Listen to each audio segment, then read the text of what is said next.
Hello, everyone. My name is Elizabeth Corey, and I'm the founder of beatingtrauma.com. And I'm here today to talk to you about the impact of complex trauma on our system, in particular, our inner parts, and how we can help them to heal. So thank you all so much for being here. Today, I'm going to talk about one particular part. But as you might imagine, in talking about one part, I am naturally talking about our whole system of parts because they all interact with each other so much that it's not possible to kind of parse out one part and say, this is all them. But today I want to focus on a part that honestly I don't talk about probably enough, if I'm honest, but it's a very important part. Normally, when I kind of talk about this idea of parts that hold us back from being more authentic and for standing up for ourselves and setting boundaries, and, being opposed to change and recovery work, I'm usually talking about inner defenders. And there's a couple I speak about a lot on these live streams, which is the controller and the karma kid. I talk about them very often. And they do hold us back in a lot of different ways. They have a lot of beliefs based on the fear and the terror that they feel, most of the time because of their horrific experiences. And that's an important discussion. But there's another key part in our system which really plays into our lack of freedom in a significant way. And abusers will, in fact, go out of their way to specifically and purposefully target this part. So again, like with all parts, it's not their fault that they feel the way they do. Okay, it's important for us to understand that. But they have been targeted, and they have been targeted specifically to keep these parts kind of holding us down, holding us back, keeping us from our freedom, from the change that we want in our lives. This particular part that I'm talking about is called the love seeker. And the strategy that abusers use to keep this love seeker in a place of holding us back is something I refer to as hooking the love seeker, okay? This is probably unconsciously a process that has been in existence and has been known by the world in general for a very, very long time. The truth is that abusers know that this love seeker is highly responsive to manipulation, and they will take advantage of that manipulation. They will use that. And the way that they do that is that this is an inner child, okay? So we can end up with this poor love seeker who is desperate for love because the abusers will hook this love seeker by giving and withholding love based on their behaviors. So this kind of ingrains this concept in us, brainwashes this love seeker into understanding that love is highly conditional and is going to be largely based on whether or not they do the right thing for that person, right? Now, that isn't real love. That isn't what love is meant to be. And I think we're all born on this planet knowing that's not love. But by the time abusive people have finished with our psyche, we now have this love seeker who believes that the only way to truly get love is to change who they are. And this can lead to an incredibly unfree life in our adulthood, where this love seeker is still consistently attempting to get love from people by changing who we are, right? Now, again, like I said earlier, there's a lot of parts that are playing into this, but the love seeker is a very, very strong part in our system. They never really got the chance to grow up the way they were supposed to. So oftentimes they're very young, right? But they can unfortunately do a lot of damage to our lives as we continue to chase this. And so what ends up happening is we become really what others want us to be. We're not really in a very authentic place when we're like this. And the bigger problem is that the people who will normally positively respond to this kind of behavior are people who are a bit too similar to our childhood abusers. So the people that we're bringing into our space are people that we are not going to be able to resolve our pain or finally get that love we're looking for from. They are not the people who are going to do that for us. But the love seeker doesn't know it. The love seeker is repeating the pattern, hoping for a different result, right? So we can spend our lives sort of in this torture of seeking loves from others who cannot give us that love, right? So we are handing over all of our power to those very people. And those people are going to misuse that power. That's a guarantee. They're going to do that. And sometimes when we get older, we will start to move into another part, which is sort of like the opposite. So it's like there's this swing that happens between them. There's the love seeker on one side and there's the isolator on the other. So sometimes when we get older and we've tried and failed and tried and failed and tried and failed to resolve the love seeker's pain through this process of chasing others to get what we need, we will move into the isolator. This is sort of like giving up, except that the love seeker never actually gives up. So when we move into isolator, it usually happens as we're a little bit older and we've tried and it hasn't worked out. They sit in the background in a whole lot of pain, unable to heal, okay?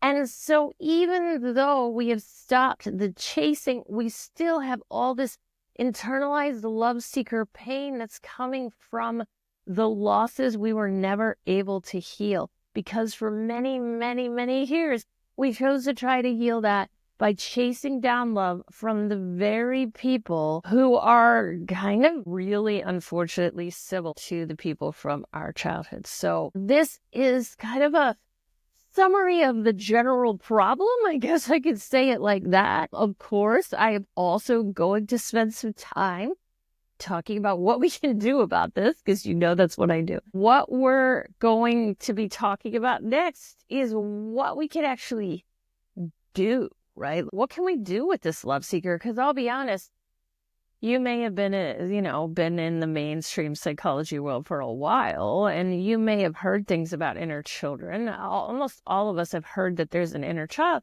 but most of the time, the way we learn to deal with an inner child from more of the mainstream psychology stuff is entertain them, get them a toy they never had, or go swing on a swing, or do something you've always wanted to do. Well, yes, that is not a bad idea. Like, it actually is helpful to hear that love seeker out on the kinds of things they want and they never got, okay? And I would never say, oh, don't do something like that. However, there is a much deeper need that love seeker has, and it is being denied in our system. And I'm going to talk about how that is being denied and what we can do about it. We can heal the love seeker for good, and we can stop this chasing, because the chasing really does limit our ability to live a free life. Many of my clients who've worked with their love seeker for a while have said to me, I finally feel free. And most of the time you would think, oh, that must be as you release release the emotions from your defenders. A lot of times this love seeker has got really strong hold on our ability to truly be free. And that is on purpose. Per those abusers, this is what they were trying to do, right? Again, not the love seeker's fault.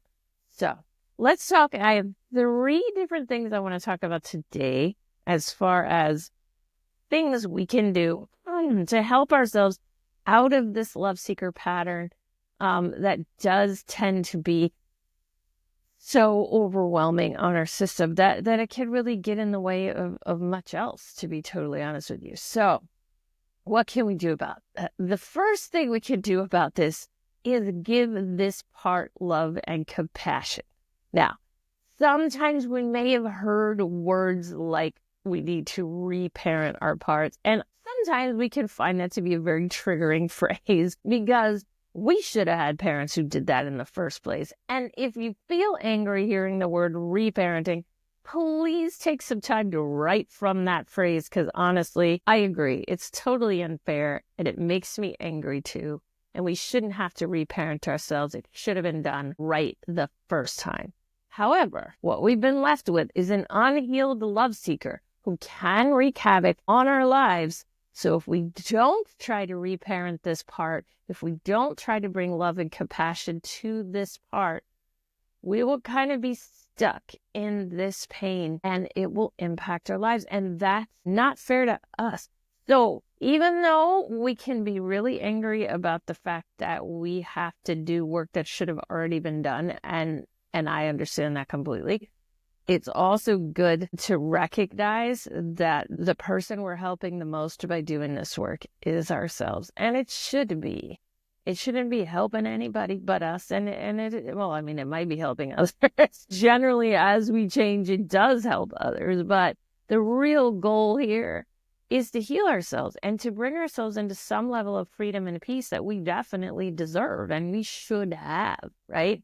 So giving this part love and compassion, I'll be honest, it's the most important inner part to give those things to. The problem is, it's the least loved part in our system a lot of the times. Now, sometimes the karma kid wins that particular contest, but the love seeker is not very well loved on an internal level, because remember, the parts that we've created in our system often mimic our family of origin and the structure of our family of origin, which means our parts treat the love seeker the same way our family of origin treated the love seeker. And I can bet that's not good.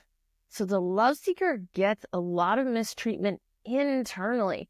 I hear so many people tell me, oh my God, I hate the love seeker. I hate them. They just get me into so much trouble. They're so cringe. They're so vulnerable. I hate it. I hate it. I hate it. And the reason we're like that is because we were taught that the things that the love seeker represents are not acceptable. They're not acceptable things. What do we love in this world today, right? We love strength. Be strong, be powerful. The problem is that we associate the wrong things with strength and power. We associate like physical strength, and we also associate pretty robotic way of living in the world with strength. It's not strength. Actually, emotional expression is so strong. Vulnerability is power. But that's not the way the world we live in sees it. And that's definitely not the way our families of origin see it, because they are often direct replicas of the world around us. So we've got a lot of inner parts that don't want anything to do with this love seeker and think that the love seeker is trouble. They ridicule the love seeker. They may even laugh at the love seeker. They spend a lot of time trying to defend against the love seeker's emotions. In the end, they're terrified of what the love seeker represents. I mean, they're definitely terrified of vulnerability, right? They're also terrified of emotions, but they are particularly terrified of one specific emotion, which I'm going to talk about next, which is sort of the love seeker's bread and butter. It's really what they stand for. The more the adult self steps in, the more we can bring a bit of compassion to this love seeker and help them heal for real. And I'm going to talk about how we go about that. But the way we reach the adult self is through grounding. The love seeker exists in the body. We need to be in the body to heal them. And that in and of itself is a really, really tough thing to do. But one of the first things that happens when we get into the body is we can connect with either the love seeker's grief, that's that emotion I was talking about, which represents the losses that they've experienced over the course of their lives, or the emotions that are blocking the love seeker's grief. And I'll be honest, most of our work in healing, we're ultimately trying to get to that grief. So that's where we're going. But there is often layers of emotions defending that grief that we need to process through one at a time until we get there. That takes a lot of patience and that's hard. But as we process those sort of layers of emotions that are on top of the grief, it allows us to become more grounded so we can sit with the love seeker's grief. And that is one of the most important things we have to do in our healing journey. It's not, and we don't force grief, by the way. You can't force it. And as a matter of fact, most other emotions you can get to through writing. Like it's emotional journaling is a big part of what I teach. And you can get to a lot of emotions that way, not grief. Grief comes to us naturally as we ground into the body and we release our blocks to the grief. So grief is sort of like a river that's flowing, and we put this dam right in the middle of that river, right? And as we process the defenses that have created this dam, the dam starts to break down and that grief can flow. But there's a lot of fear that is helping that dam to stay connected. We're terrified of our grief. We think it's going to be horrible. I'll be honest, grief doesn't feel great, but I'll tell you what feels way worse than grief. All the things that are blocking it. I promise you, the things blocking the grief feel worse than the grief. This is sort of one of the biggest ironies of life for me personally. Like, wow, that was a lot of pain I put myself through to block the grief, which actually was just grief. And honestly, can move through our system pretty quickly when we let it. So again, most blocked emotion, right? Like that dam in the river, they must be allowed to feel this grief, this pain of their losses, or they will not heal. They cannot heal without being allowed to feel that, no matter how much my controller has tried to convince me otherwise, and they have. They can't do it. You cannot fully heal yourself from your childhood trauma without grieving. And I'll be honest, it's probably why a lot of people don't, if I'm honest. This grief is something the controller desperately tries to avoid. They avoid it through dissociation and numbing, which is largely fear-based, okay? So there's a lot of fear behind that dissociation, numbing, distraction, typical controller methods. The other two primary emotions that defend against grief are anger and futility. We will also shame ourselves for the grief, so that brings in some shame. But a lot of times it'll sort of show up on the surface as futility. And that's why we have to be writing from those emotions in order to get at the grief, okay?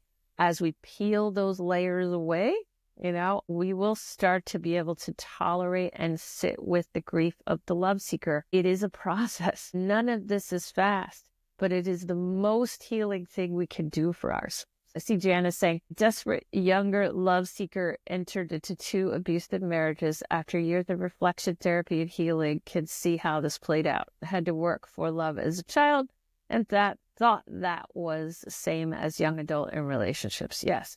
Exhausting and sad for love and time lost, but wisdom came. Yeah. Look, Jan, I did exactly the same thing. Even did 2 abusive marriages. Same patterns. Same things were happening. I mean, and it wasn't even just in those marriages. It was in work relationships. My bosses were all crap.